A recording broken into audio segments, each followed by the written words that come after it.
What do you think the outcome of this bill is going to be? I'm hopeful that what's going to happen is it'll pass the legislature. They have the vote. I don't see, but whether or not it's going to be veto-proof, that's the question. I believe, and I'm hopeful that the governor will veto it, because I think it's the right thing to do for the state of Maine as a whole. And then there's going to be a veto override. So we'll be back up here for that. You know, be realistic. I don't see how you it passed the first session. That's, I think you have to take a look at it with eye towards reality. Any other questions? Thanks, Mike. All right, thank you. Thank you, Eric. Our budget, our tax code is a function of our priorities. So we have an option to fund education when we send money from Augusta back to the municipalities. We have the option whether to fund able-bodied childless adults to have free health care. There are a lot of priorities that we have here, and when we don't do a good job of prioritizing what the expenses are going to be, then we get the legislature coming back saying, oops, we overcommitted, we're going to have to raise your taxes. Is the law that's being proposed going to solve a problem or create some more ones? What sort of priorities do we want to place on taking care of those who can take care of themselves, or people who cannot take care of themselves? Bill Gardner, there is a project going on for disabled veterans. Should this be a priority that we push to the fore? Could you tell us about it, please? Sure. Do any of you know the Travis Mills story? It's not specifically about Medicaid expansion. But what it is about is, I believe, private money donated rather than mandated. Am I correct? Correct. Okay. Travis Mills' father-in-law is Craig Buck. Yes, sir. Could you come up and say a couple of words about what's going on? And the fellow who's building Travis's house is behind him, Greg O'Hauer. So, you can come up. Appreciate it.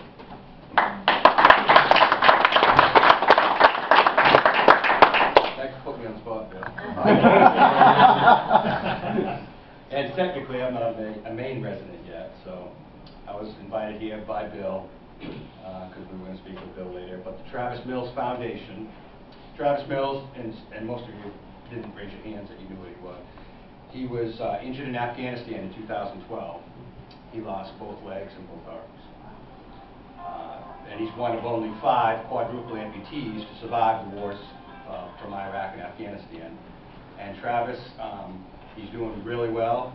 We're building a house for him out in Manchester, Maine right now.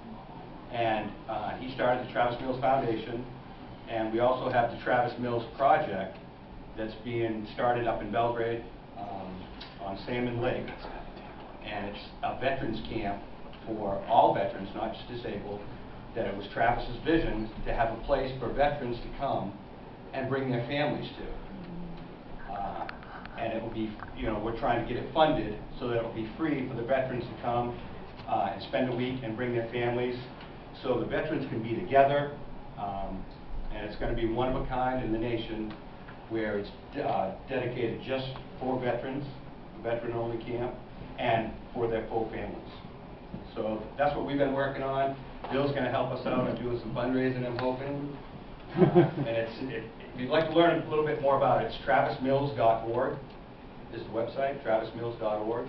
And it gives Travis's whole story, and it also gives the story about the camp and what he's trying to do at the camp. So, thank you, Bill, for letting me go. I want to ask you a question. Is there anybody involved with the state government that's kind of your cheerleader?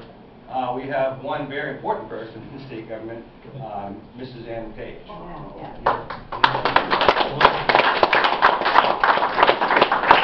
Travis was up here a week ago, and we were able to travel around the state with Mrs. LePage. And he did 4 or 5 different radio interviews and a taped television segment.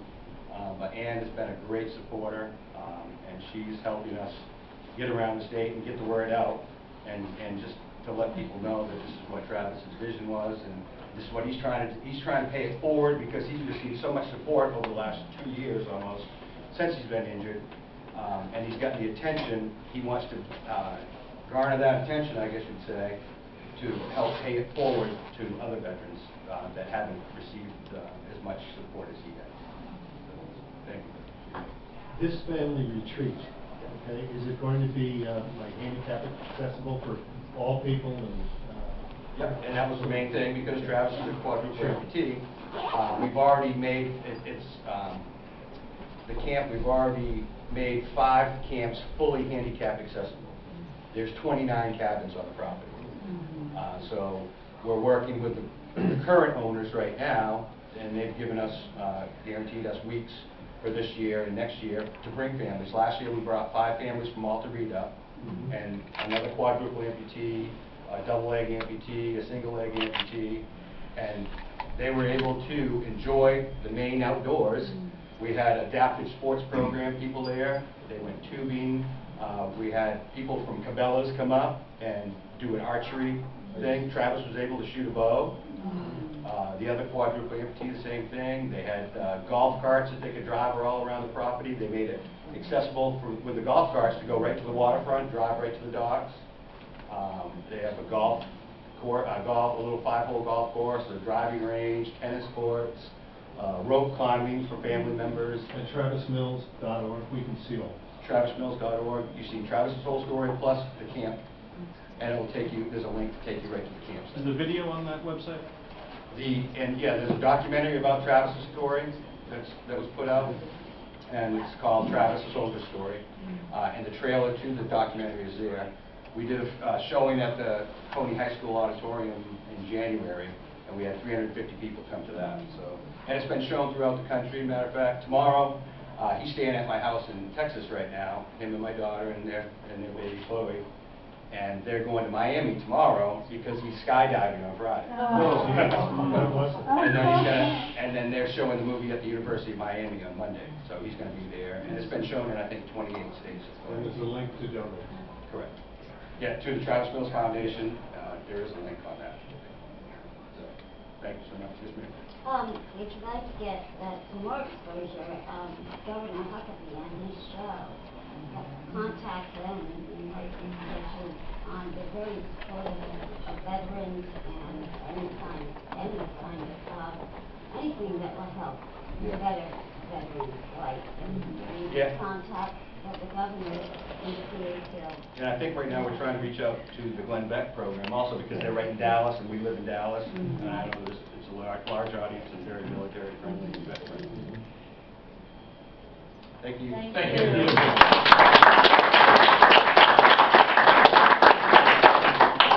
Give me an email. You heard some ways to go talk to legislators. You heard a couple of fun facts and figures.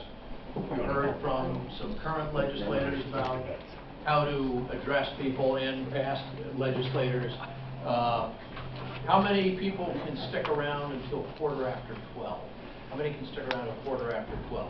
If you can, please stop by the governor's office. There may be something of a gathering there at 12:15, which is about an hour and 10 minutes away. Please grab some signs. Let's go up into the hallway where the legislators are going to be walking through. Find out who your state senator is, who your state rep is. Tell them, hey, I'm not sure whether or not this is the legislation to fix the problem that you're describing. I'm not sure that this type of approach has fixed any problems in the past. I'm not sure that this is where we can afford to be putting our priorities at the expense of a whole bunch of others. So those are a couple of easy questions to throw to legislators if you find them and get into a conversation with them. Bill, anything else you want us to know? These signs I have to get back to Susan Dench. I don't know if you know her, Informed Women's Network. I do have to get these back to her because she Takes them all over the place, things like this. Hey, one thing that maybe if you go upstairs and you talk to them and say that this is paid, 100% by the federal government, the administration costs are not getting reimbursed. So that's taking money away from. That's your first $8 million out. Yeah. And then, obviously, as I And I think covered. they estimated like 22 million is what I read, that the administration of that is 70,000 people. I'll take work on it. Yeah. So that's a huge one that's taken, so those 3,000 people on that waiting list that are the most disabled and elderly are not ever going to get taken care of when we just take all this money to pay secretarial administration. Why did they pick on these young people to bring in the program and take from those that need it? I mean, what's the logic? What's the thinking behind? Getting elected. What's the mind warp to even think along those lines? Well, your most cynical answer is it's a way to buy votes. That's the most cynical answer. We are going to give a benefit to a group of people who, in terms of the spectrum of who needs assistance, are probably most capable of taking care of themselves. The most cynical answer would be it's a way of buying votes.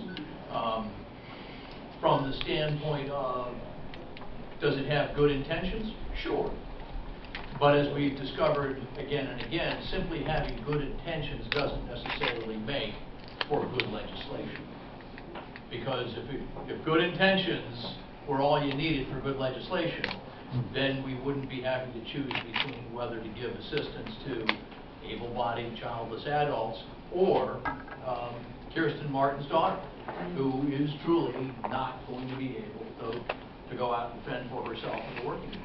So I think we're somewhere between those two poles. One is unfortunate, the other one is understandable. So, would you, in a brief statement, explain why they're not getting the funding for the handicap? I don't still understand why they're not getting that. Because they're not a priority. It's not being prioritized. Just I as think it's because they can't vote, honestly. They're not a voting bloc people. They don't have a voice, so nobody cares about them. That's really, I mean, that's my opinion. But another thing is, I think there's a big difference between health care and health insurance. What we're talking about is health insurance. It's a vehicle to pay for health care. All these people right now can go into a hospital, no matter what they make, and they're going to get care. They're not going to be denied. They're going to get care. And the hospital will charge them on a sliding scale based on their income. If they don't have any income, they don't have to pay. Even if you have, like, if you're a 45-year-old person that has a job and you make $34,000 or below, and you need surgery, the hospital is not going to charge you anything. You can go meet with the financial people in the hospital and they will wipe your bill out. So it's a fantasy that they're creating here that this is needed. It's just an expansion of government, and that's all it is. You're getting voters, and that's all it is. So why aren't the handicapped eligible? I still don't understand. The handicapped are eligible, and they're eligible for these services. There's no money to pay for the people that will provide the services. Do you know, for like somebody that qualifies for home care, there's something called a personal care attendant for elderly or disabled. They're not nurses, they're like CNAs. They're paid, the agencies pay them like $8 to $9 an hour. So there's so much turnover. They don't want them working enough hours so they can get health insurance. So it's like poor helping.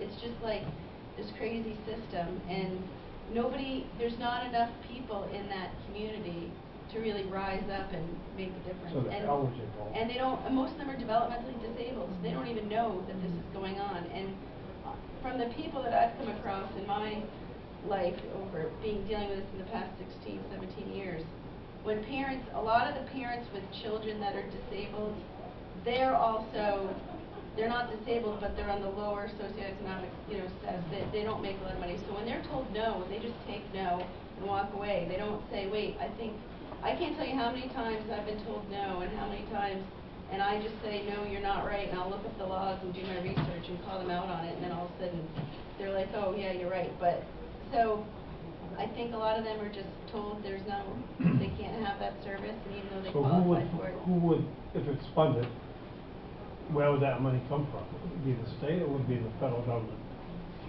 Well, I think there's matching money from the federal government, but mostly from the state.